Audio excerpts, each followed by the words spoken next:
여러분 안녕하십니까? CJB 뉴스입니다. 직장인들 요즘 점심값 부담에 걱정이 많으실 겁니다. 음식점들이 가격을 일제히 올리면서 10,000원 갖고도 식사 해결이 만만치 않은 그야말로 런치플레이션을 실감하고 있습니다. 실제로 소비자단체 조사 결과 청주 지역 절반의 점심 한 끼 가격이 10,000원을 넘어섰습니다. 장원석 기자입니다. 반값 냉면으로 직장인들이 문전성시를 이루는 청주의 한 냉면 전문점입니다. 단골들을 위해 10여 년간 5,000원의 가격을 유지해왔지만 치솟는 물가를 견디지 못하고 가격을 올렸습니다. 하지만 하루 200~300인분의 냉면은 금세 팔려나갑니다. 안 올릴래다가 5월 달에 올렸어요. 5월 초에 한 2달, 3달 그냥 해보다 안 되겠더라고. 그래서 1,000원 오래 올린 거예요. 청주 지역 음식점 물가는 가파른 상승세입니다. 음식별로는 올갱이국이 11.76%로 1년 새 가장 많이 올랐고 두부김치와 콩나물밥, 김밥, 칼국수 순으로 가격 상승폭이 컸습니다. 지난해보다 평균 6.71%나 올랐습니다. 10,000원으로 점심 한 끼를 해결하는 일도 어렵습니다. 청주시 4개 구 중 흥덕과 상당구가 점심 1인분 평균 가격이 10,000원을 넘어섰고 청원과 서원구도 10,000원 선에 근접했습니다. 급여는 오르지 않는데 주변 물가가 너무 많이 올라서 좀 점심에도 상당히 좀 부담이 되고 있어요. 커피까지 마시면 기본 15,000원이기 때문에. 소비자 물가 상승률을 웃돌고 있습니다. 여기에 배달요금 상승까지 추가할 경우 음식 물가는 이보다 크게 상승할 것으로 보입니다. 음식값 상승에 점심 끼니를 편의점에서 해결하는 직장인들이 늘면서 지난달 4대 편의점 도시락 매출은 1년 전보다 최고 48%나 증가했습니다. CJB 장원석입니다. 코로나19로 어려움을 겪고 있는 소상공인들을 위해 충주시가 간판이나 화장실 등을 개선해주는 점포 환경 개선 사업이 큰 호응을 얻고 있습니다. 당장 임대료 내기도 빠듯했던 소상공인들에게는 가뭄의 단비 같은 큰 힘이 되고 있습니다. 이윤영 기자의 보도입니다. 충주에서 30년째 가구점을 운영하고 있는 선인규 씨. 햇볕에 바래고 낡아 글씨조차 알아볼 수 없었던 간판이 산뜻하게 새 단장을 마쳤습니다. 충주시가 코로나19 장기화로 어려움을 겪고 있는 소상공인들을 위해 지원해준 덕분입니다. 묵은 체중이 싹 내려간 것 같은 그런 느낌이죠. 손을 대야지 하면서도 그게 적다면 적은 금액이고 크다면 큰 금액인데 그 운영 자금에서 그걸 뺄 수가 없는 상황이었어요. 14년째 식당을 운영하는 조승현 씨도 오랜 수건이던 현대식 화장실을 갖추게 됐습니다. 남녀 공용의 낡은 화장실 때문에 손님들의 원성이 잦아했지만 수백만 원에 이르는 비용이 늘 부담이었습니다.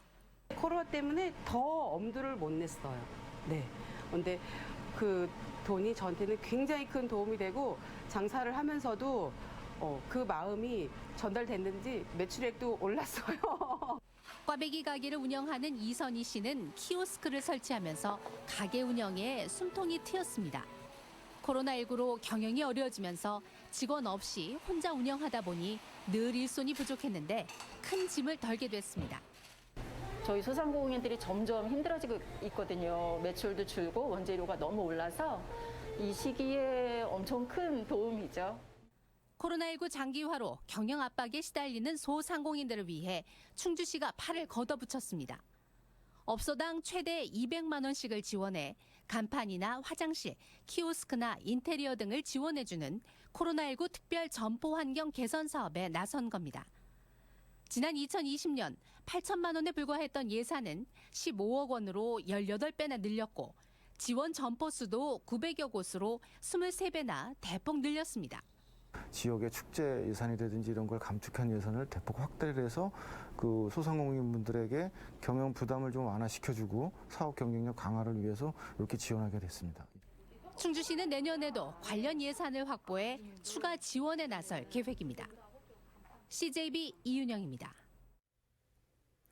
다음 달 1일 개원하는 12대 충북도의회 전반기 의장에 국민의힘 황영호 당선인이 사실상 결정됐습니다. 황영호 당선인은 국민의힘 당선인 투표에서 치열한 접전 끝에 의장 후보로 선출됐습니다. 예상대로 다음 달 1일 의장에 선출되면 청주시 의회 의장에 이어 충북도 의회 의장에 오르게 됩니다. 조용관 기자입니다. 28명의 당선인 투표를 거쳐 황영호 당선인이 국민의힘 12대 도의회 의장 후보에 선출됐습니다. 투표는 2차까지 가는 접전이 벌어졌습니다. 막판 이옥규 당선인이 출마를 포기한 가운데 진행된 1차 투표에서 임병훈 당선인이 탈락했고 2차 투표에서 황영호 당선인이 오영탁 당선인을 눌렀습니다. 당선인들은 청주권과 비청주권 후보 간의 맞대결에서 초선의 청주권 후보에 손을 들어줬습니다. 이번 지방선거에서 최다 득표로 도의회에 첫 입성한 황영호 당선인은 청주시의회 의장에 이어 충북도의회 의장에 오르게 됐습니다. 도민으로부터 언론과 시민으로부터 집행부 공직자로부터 가장 인정받고 신뢰받는 그런 의회를 만들어갔는데 여야 간 협상에 필요한 원 구성은 큰 무리 없이 마무리될 전망입니다. 민주당은 두 자리인 부의장 한석과 상임위원장 한 자리, 가능하다면 특별위원장 한석을 요구하고 있습니다. 12대 의회가 정말 의장 선거에 우리 국민의힘 의장 선거를 보시다시피 정말 매끄럽게 갈 수 있도록 12대 도의회는 다음 달 1일 임시회에서 의장과 2명의 부의장을 뽑고 다음 달 4일에는 상임위원장 5명을 선출합니다. CJB 조윤광입니다. 민선 8기 청주시의 시정 목표가 더 좋은 청주, 행복한 시민으로 결정됐습니다. 청주시장직 인수위원회는 더 좋은을 통해 시민이 걱정 없이 행복을 누리는 청주를 만들겠다는 다짐을 담았다고 밝혔습니다. 시정 방침은 시민과 함께하는 소통 공감 도시, 즐겁고 살맛나는 꿀잼 행복 도시 등 5개를 선정했습니다. 제천시가 추진 중인 의림집들 자연치유 특구 사업에 제동이 걸렸습니다. 제천시장직 인수위원회는 사업 타당성을 재검토한 뒤 진행 방향을 다시 결정할 필요가 있다며 김창규 당선자에게 보류할 것을 권고했습니다. 의림집들 사업은 민선 7기 이상천 시장의 공약으로 1,600억 원을 투입해 전답 195헥타르를 매입한 뒤 오는 2026년까지 대규모 휴양 편의시설을 갖추는 사업입니다. 현존하는 가장 오래된 금속 활자본인 직지를 복본화하는 사업이 성공적으로 마무리됐습니다.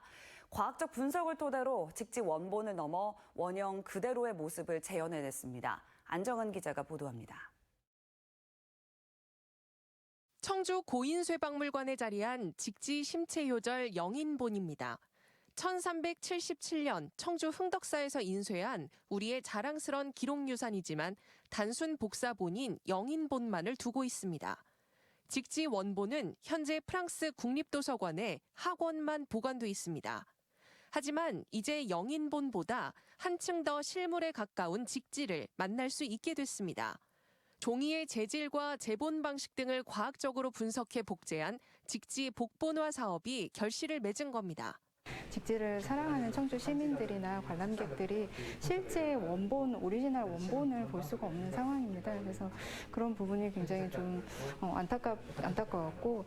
이번 사업은 직지의 현재 상태를 그대로 재현한 현상 복본과 1377년 당시 직지의 원형을 추정해 만든 원형 복본 등 2가지 방식으로 진행됐습니다. 복본화는 원본을 그대로 베껴 같은 것을 여러 벌 만드는 것으로 각각 30부씩 모두 60부가 제작됐습니다. 형상 복본인 경우에는 지금 현재 상태에 있는 똑같은 형태로 이제 복본화 사업을 하는 것이고, 원형 복본이라는 것은 지금 있는 것들이 아니라 그 이전에 처음에 직지가 만들어졌을 때에는 과연 어떤 형태일 것인가를 갖다 추정을 합니다. 직지 복본은 오는 9월 열리는 직지 문화제를 통해 대중에 공개할 예정입니다. 일반 시민이 많이 좀 접할 수 있고 직지에 대해서 알 수 있는 기회를 만들고 전국에 유수한 기관에도 좀 배포를 해서 전 국민이 볼 수 있도록. 직지 원본은 국내의 미발견 상태지만 우리의 지속적 관심과 노력으로 직지의 위상을 한층 더 높이게 됐습니다. CJB 안정은입니다. 지리산에 방사됐던 반달가슴곰 오삼이가 또다시 충북 지역까지 올라온 것으로 확인됐습니다. 이번에는 2달 만에 보은 옥천 지역까지 100km 이상을 이동한 것으로 보입니다. 이태현 기자입니다. 지난 2015년 지리산에 방사된 반달가슴곰 오삼이는 코드번호 KM53을 따라 붙여진 이름으로 최근 보은과 옥천 지역에 나타난 것으로 확인됐습니다. 지난 4월 경남 합천 가야산에서 동면에서 깨어난 뒤 2달 만에 100km 이상 떨어진 곳까지 이동한 것입니다. 지리산 반달가슴곰 복원 사업으로 지리산과 덕유산 일대에 서식하는 개체수는 현재 79마리. 이 중 보은 옥천 지역까지 올라온 건 오삼이가 처음입니다.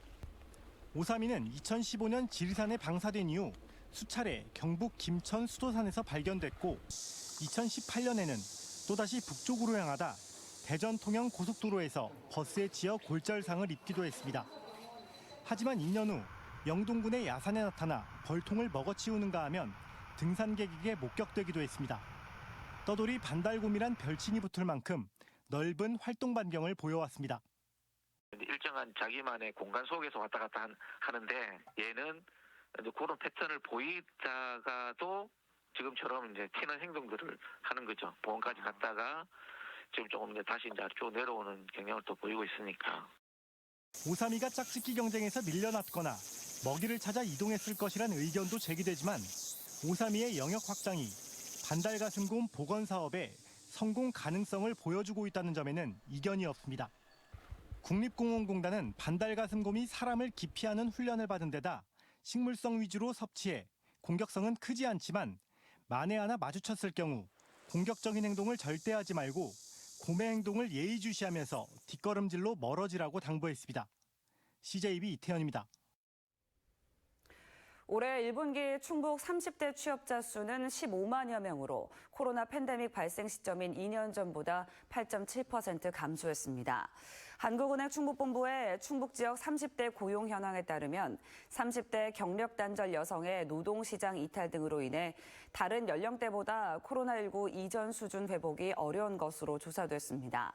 같은 기간 충북 30대 고용률은 74.8%로 전국 1위에서 10위로 급락한 것으로 나타났습니다.